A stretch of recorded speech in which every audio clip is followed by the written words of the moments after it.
Hey everyone. I don't expect a lot of people to be suddenly going live and watch me, but I just want to do this as I can vlog while I drive. And so I've been driving further south from Sarasota down to Cape Coral, where there's a significant amount of you'll see there's a lot more damage in that area because of the winds were closer and they were stronger at the time. And what I saw in Sarasota was a lot of down live oaks, a lot of just a lot of snapped branches, and I've managed to go the wrong way into a Taco Bell drive-in. Let's make a little U-turn here, or a three-pointer at least. So I want to talk about hurricanes. Excuse my usually don't wear Bud Light shirts, but when I'm driving and get dirty, this is like my dirty shirt. Anyway, so I want to talk about the hurricane resistance of palms and why some are more hurricane resistant and some are not. So we have palmate palms and pinnate palms. So the pinnate palms are the longer leafed feathery type, and the palmate ones are the fan shaped ones. So between those two, in general, the pinnate ones are better. However, there are some exceptions. For example, sables are very hurricane resistant. It just due to really comes down to the flexibility of the leaf and the self-endowed capacities to withhold wind and other damages, I guess you could say. It's about to pour down rain here, so if it starts getting kind of nasty, I might have to stop. So I want to start with some of the best hurricane resistant palms. So if you live in like Central or South Florida, or in the subtropics that are relatively frost-free, two palms that are really going to do the best, I think are better than that. Literally, I've never seen a single one take any damage in a hurricane, ever, including Hurricane Charlie. Hurricane Andrew, maybe a little bit. I guess that's a little bit of a lie. But Sadakentia, the Lucuensis that I mentioned, and I haven't done a vlog on the other one, is the hurricane palm, Dictyosperma album. And it's called the hurricane palm because it can handle hurricanes. It's a little bit too high there. So these two palms are both crown shafted. They are pinnate, and if you take a leaf and you take the end of the leaf and you bend it all the way back towards the crown, it will not snap. Now there are a lot of palms that you can't even get close to doing that without causing some major damage. So with that said, so look into palms that have the flexibility of those leaves. If they're native to, and look at where they're native to. If the area that they're native to experiences a lot of hurricanes, then they're probably going to be hurricane resistant. For example, in Florida, royals are also native to Cuba. They're also in the Caribbean, same with sable. So those palmate palms are really going to be able to take it. Now, palms that are not going to be able to take it are basically the ones that are essentially have sails for leaflets, for fronds. For example, Lickawalla is absolutely terrible in a hurricane. I can't think of a worse. There's one worse palm. It's Johannes Tasmania, the joey palm. It actually has stiffer leaflets that are better for. It's basically like putting a sailboat out in a hurricane. It's just not going to stay up. So what happens with those is they actually are hardy to this area. Most of them. I'm in Northport now. I'm heading to Cape Coral. So this area in general, they're hardy to. This is kind of just a low zone 10, you get into a higher zone 10, you get a little further south in the Cape Coral. And so these palms, they do fine in the cold, but then when the wind comes, 40-mile-an-hour winds, all those leaves just tip over and the crown snaps. And I mean, you're talking about plants that are 15 years old, have these nice long leaflets. They're beautiful, but they just can't handle it. They're from the mountains, so the mountains they tend to keep the winds at bay. In the valleys, the winds will kind of come down, but up against the mountains, they're kind of sheltered. So palms that are from tropical areas that are sheltered tend to be the most finicky when it comes to not only hurricanes, but also cold hardiness.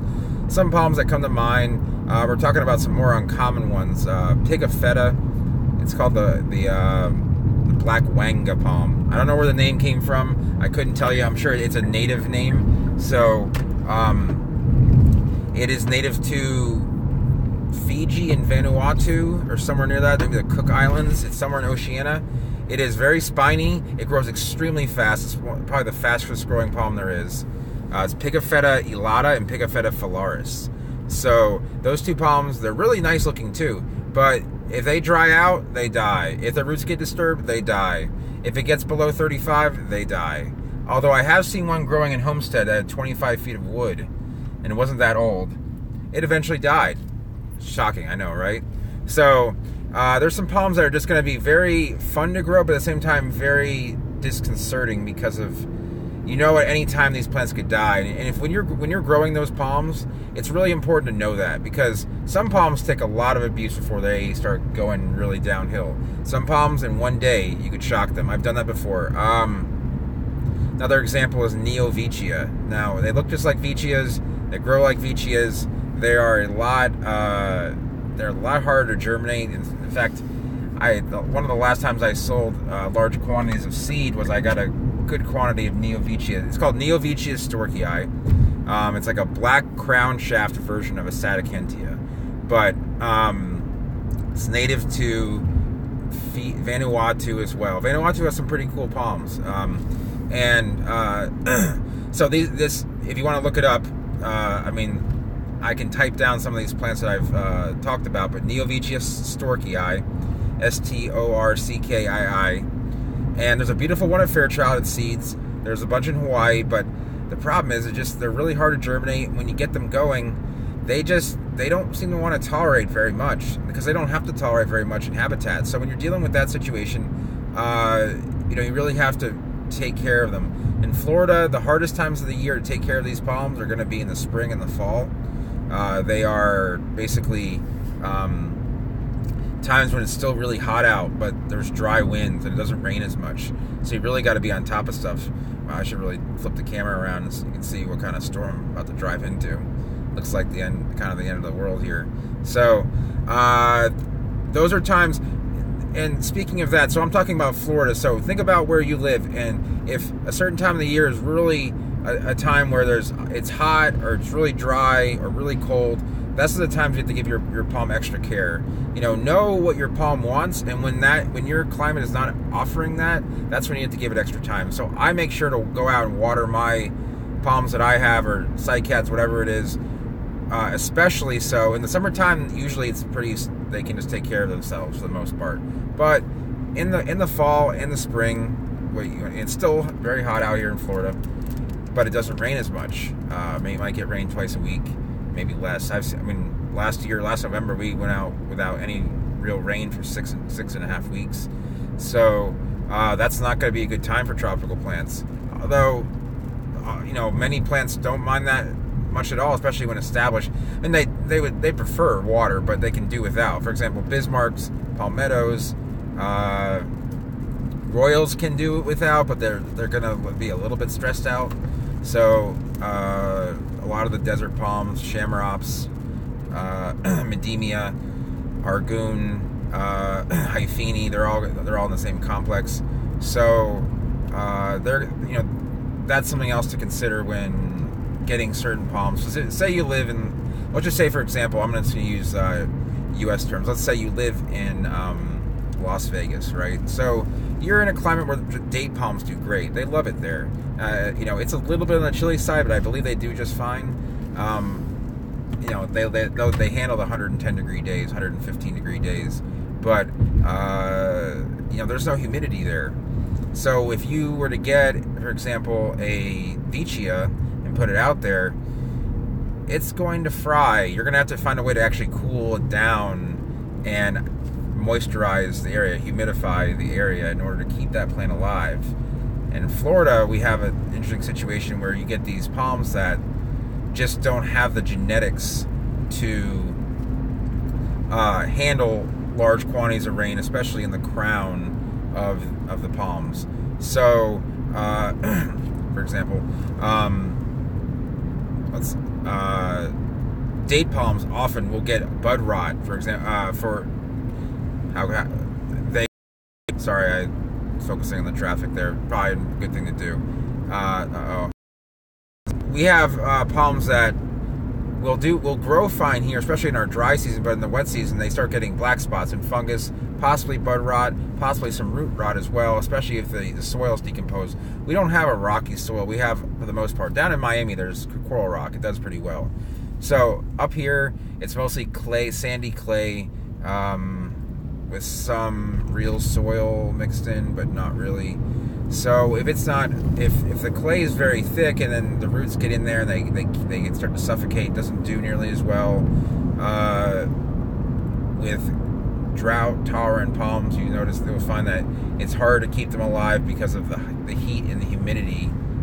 More the humidity than it is anything else. Like Brahias don't do well here. So anyway, I don't want to go on forever, but I do want to mention that I am, just realized I forgot my whole pack of Red Bulls I had for my trip. I guess I'll have to wait till next time.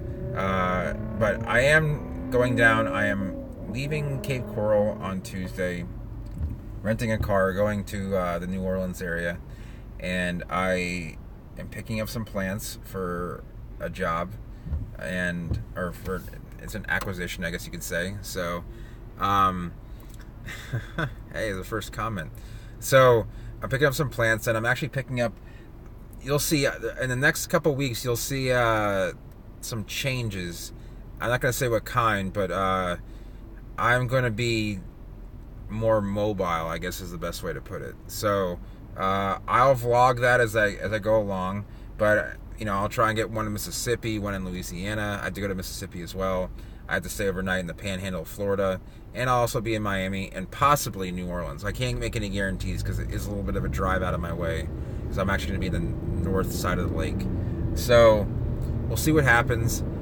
Anyone who watches this, I thank you for watching. If you have any, I might do some more hurricane vlog, but finding more hurricane damaged palms and different types of hurricane damage, like what you call crown pulling, not just the blowout of the crown, but when actually the crown actually will twist because the winds get in there and actually pulls the spear out. That's not good. So if I find any of that, I'll go ahead and vlog it. Anything else, if I, you see my vlogs. If I find something that's remotely worth vlogging, I'll bring my camera out. So anyways, thanks for watching, and I will see y'all next time.